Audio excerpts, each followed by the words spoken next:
জন্ম মৃত্যু সার্টিফিকেটেও ভুরি ভুরি জালিয়াতির অভিযোগ। কিরকম শুক্লা? একদমই যেমন আমরা খবর পাচ্ছি রামপুরহাট আসানসোল, সেখানে পুলিশের তরফ থেকে একটা অভিযান চলছে এবং জনবিন্যাস বদলাতে ভুয়ো সার্টিফিকেট তৈরি করা হচ্ছে, এমনই অভিযোগ সামনে আসে। এবং তারপর বিভিন্ন জায়গায় পুলিশ ছড়িয়ে পড়েছে, তল্লাশি অভিযান চলছে। আসানসোল পুরসভায় পুলিশের রেড চলেছে। জন্ম মৃত্যুর নথি পুলিশের হেফাজতে রাখার নির্দেশও ইতিমধ্যেই দেওয়া হয়েছে। মুখ্য সচিব এই মুহূর্তে সাংবাদিকদের মুখোমুখি হয়েছেন, এই নিয়ে কিছু বলছেন কিনা সরাসরি শোনাবো। वो देवे কিন্তু প্রাইভেট হসপিটাল আটকে যাবে। আজ পর্যন্ত প্রধান ছিল, লেকিন কালকে ক্যাবিনেট অ্যাপ্রুভ হয়ে গেছে, মিনিটস বেরোবে 1-2 দিন মধ্যে। তারপর থেকে যে অফিসার নোটিফাই হবে ওটা 4-5 দিন লাগবে, কি ইউনিফর্ম হবে গোটা স্টেটে, তারপরে ও করতে পারবে। আজ থেকে প্রধানের পাওয়ার শেষ, আজ থেকে মিউনিসিপ্যালিটি চেয়ারম্যান या মেয়র পাওয়ার শেষ। यस सब চলবে। আর 2022 থেকে তো অনলাইন আছে, ইভেন অফলাইন অ্যাপ্লিকেশন আগে ডিজিটাইজ হবে। যেমন ফর্ম 6, 7, 8 অফলাইন ডিজিটাইজ হয়, তারপরে হবে সব জিনিস পোর্টাল মধ্যেই আছে।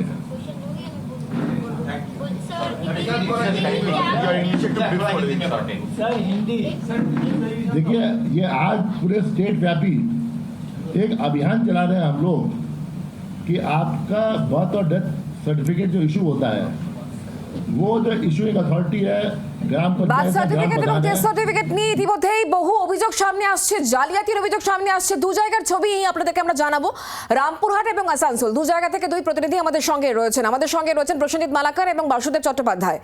শুরুতে প্রসেনজিতের কাছে যাই। প্রসেনজিৎ, একটু বিষয়টা বুঝতে চাইবো, এই যে জনবিন্যাস বদলায় দেওয়ার জন্য একটা জালিয়াতি চক্র চলছে, একটু বিষয়টা যদি সহজভাবে বুঝিয়ে বলো।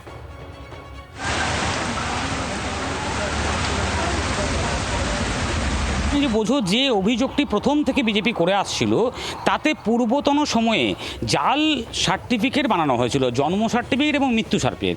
এতে যে সামাজিকভাবে যে বলা যেতে পারে জনমত, তাতে যে পরিবর্তন ঘটেছিল, তাতে বেশ কিছুটা হাত ছিল সেই সময় শাসক দলের। এমনটাই কিন্তু বারবার বিজেপির তরফ থেকে অভিযোগ করা হয়েছিল এবং এই অভিযোগ তুমি পূর্বতন সময়েও শুনেছো।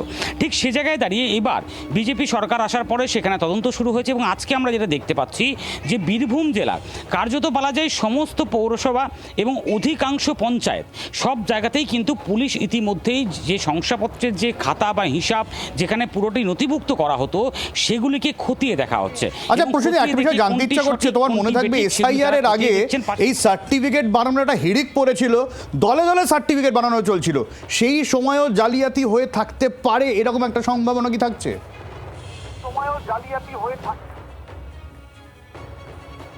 থাকছে, কারণ সেই সময়তেও কিন্তু এই বিষয়টা বিজেপির তরফ থেকে অভিযোগ করা হয়েছিল যে হঠাৎ করে এত সার্টিফিকেট বানানোর ধুম পড়লো কোথা থেকে। অর্থাৎ জন্ম সার্টিফিকেট, মৃত্যু সার্টিফিকেট নিয়ে যেভাবে একটা ধুম পড়ে গেছিলো, তুমি যেমনটা বলছো, প্রত্যেক দিন পৌরসভা, পঞ্চায়েত থেকে হাসপাতাল সব জায়গায় যেভাবে ভিড় দেখা যাচ্ছিল, সেখানে কিন্তু একটা প্রশ্নচিহ্ন উঠে গেছিলো যে তাহলে কি কোনোভাবে এইগুলিতেও বেনিয়ম হচ্ছে, এমনটা প্রশ্ন কিন্তু থাকছে এবং সেটাও এই তদন্ত সাপেক্ষ বিষয়। যদিও এই মুহূর্তে বলা যেতে পারে, তোমাকে যেমনটা বলছিলাম, যারা তদন্ত করছেন তারা কিন্তু এই বিষয়টাও খতিয়ে দেখছেন যে সেই সময়তে অর্থাৎ এসআইআর পিরিয়ডের সময়তেও কতগুলি কোন জায়গা থেকে কোন পৌরসভা কতগুলি জন্ম সার্টিফিকেট, কতগুলি ডেথ সার্টিফিকেট তারা ইস্যু করেছেন, সেগুলোও কিন্তু তারা খতিয়ে দেখছেন। কারণ তুমি যেমনটা বলছো, তাদের কাছেও কিন্তু সন্দেহের বিষয় যে সেখানেও কোনো না কোনো গাফিলতি থাকতে পারে বা কোনো না কোনো দুর্নীতি থাকতে পারে।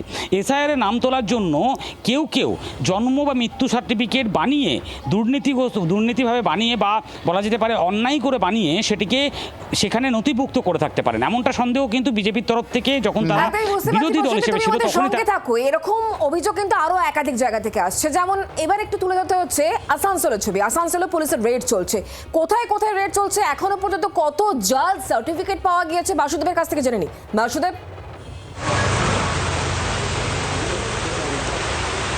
দেখো ইতিমধ্যেই যে নির্দেশ এসেছে, সেই নির্দেশটা হচ্ছে যে গোটা রাজ্য জুড়ে যেখানেই বার্থ সার্টিফিকেট হয় বা ডেথ সার্টিফিকেট হয়, অর্থাৎ হাসপাতালে, সরকারি হাসপাতালে বা বেসরকারি হাসপাতালেও জন্ম সার্টিফিকেট অনলাইনে বা এমনি করে রেজিস্টার হয়, পাশাপাশি যে কর্পোরেশন বা পঞ্চায়েত রয়েছে সেখানেও হয়। সেই সমস্ত ফাইল ইতিমধ্যেই যেন পুলিশ বাজেয়াপ্ত করে এবং সেটা একটা সিজার লিস্ট সেই সংস্থাকে দিতে, সেগুলো কিন্তু বাজেয়াপ্ত করার পরে স্বাস্থ্য দপ্তর সমস্ত যে নথিগুলো বাজেয়াপ্ত করা হবে সেগুলো কিন্তু তারা খতিয়ে দেখবে। এবং একটা কথা সবাই জানা যায় যে এসআইআর যখন হয়েছিল তখন কিন্তু ভুরি ভুরি বার্থ সার্টিফিকেট বানানোর একটা হিড়িক পড়েছিল বিভিন্ন পঞ্চায়েতে, বিভিন্ন হাসপাতালে বা বিভিন্ন যে পৌরসভাগুলি রয়েছে সেখানে। এবং কয়েক মাস আগেই বা 15-20 দিন আগেই মুর্শিদাবাদ জেলার খড়গ্রামে এরকমই একটা স্বাস্থ্যকেন্দ্রের খবর উঠে এসেছিল এবং গোটা রাজ্য জুড়ে দেখা গেছিল, রাজ্যের বিভিন্ন প্রান্তে থাকে কিন্তু ওই মুর্শিদাবাদ জেলার ওই খড়গ্রামের গ্রামে সেইখানে বার্থ সার্টিফিকেট হয়েছে। সেই তদন্ত পুলিশ যখন শুরু করে তারপরেই ভুরি ভুরি অভিযোগ করতে শুরু করে বিভিন্ন স্বাস্থ্য দপ্তরে এবং পুলিশের কাছে এবং রাজ্য সরকারের বিভিন্ন যারা আধিকারিক, বিভিন্ন মন্ত্রী। পুলিশের এটা কি বেরো সেদিকে আমাদের অবশ্যই নজর থাকবে। অনেক ধন্যবাদ আমাদের সঙ্গে সরাসরি থাকার জন্য প্রসেনজিৎ এবং বাসুদেব।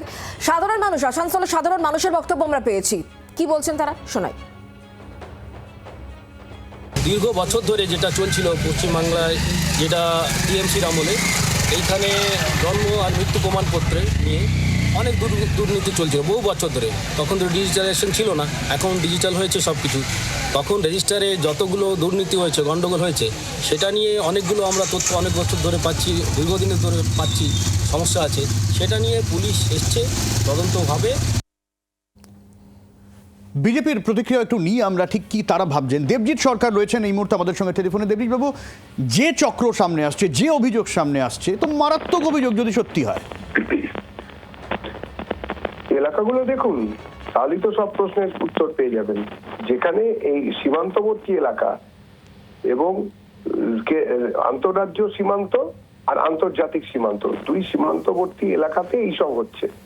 তো আপনি এই জিনিসটা তৃণমূল আমলে হয়েছে, আপনারা এটা জানেন, বিভিন্ন সময় এই ধরনের ঘটনা ঘটেছে।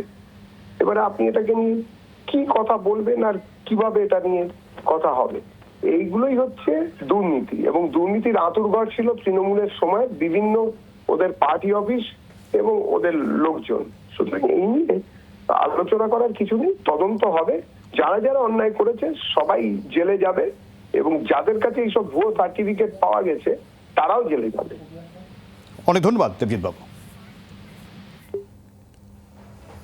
আর এই সঙ্গে এবার একটু হুগলির দিকে নজর রাখতে হচ্ছে, কারণ সেখান থেকেও অভিযোগ আসছে এবং সেখানেও কিন্তু পুলিশের রেড চলছে। একাধিক পুরসভায়, হুগলির একাধিক পুরসভায় পুলিশের রেড চলছে।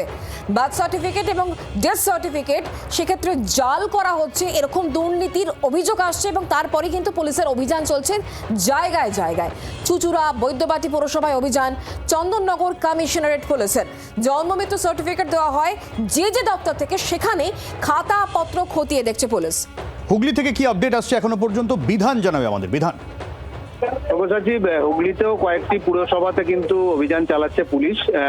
বৈদ্যবাটি পুরসভা এবং চুচুড়া পুরসভা ইতিমধ্যেই চন্দননগর পুলিশের দুটি দল তারা হাজির হয়েছে এবং তারা জন্ম মৃত্যুর যে শংসাপত্র দেওয়া হয় যে দপ্তর থেকে, সেই দপ্তরের রেজিস্টার সমস্ত খাতাপত্র তারা খতিয়ে দেখছে। কারণ ইতিমধ্যেই অভিযোগ উঠেছে যে জন্মের শংসাপত্র দেওয়ার ক্ষেত্রে বেনিয়ম বিভিন্ন পুরসভা থেকে হয়েছে এবং সমস্ত পুরসভাতেই কিন্তু পুলিশ অভিযান চালাবে বলে জানা যাচ্ছে। সব্যসাচী, অনেক ধন্যবাদ বিধান। ফলে খুব স্বাভাবিকভাবেই যে জেলায় জেলায় এই ধরনের অভিযোগ সামনে আসছে এবং সেই অভিযোগের প্রেক্ষিতে জেলায় জেলায় অভিযান চলছে পুলিশের।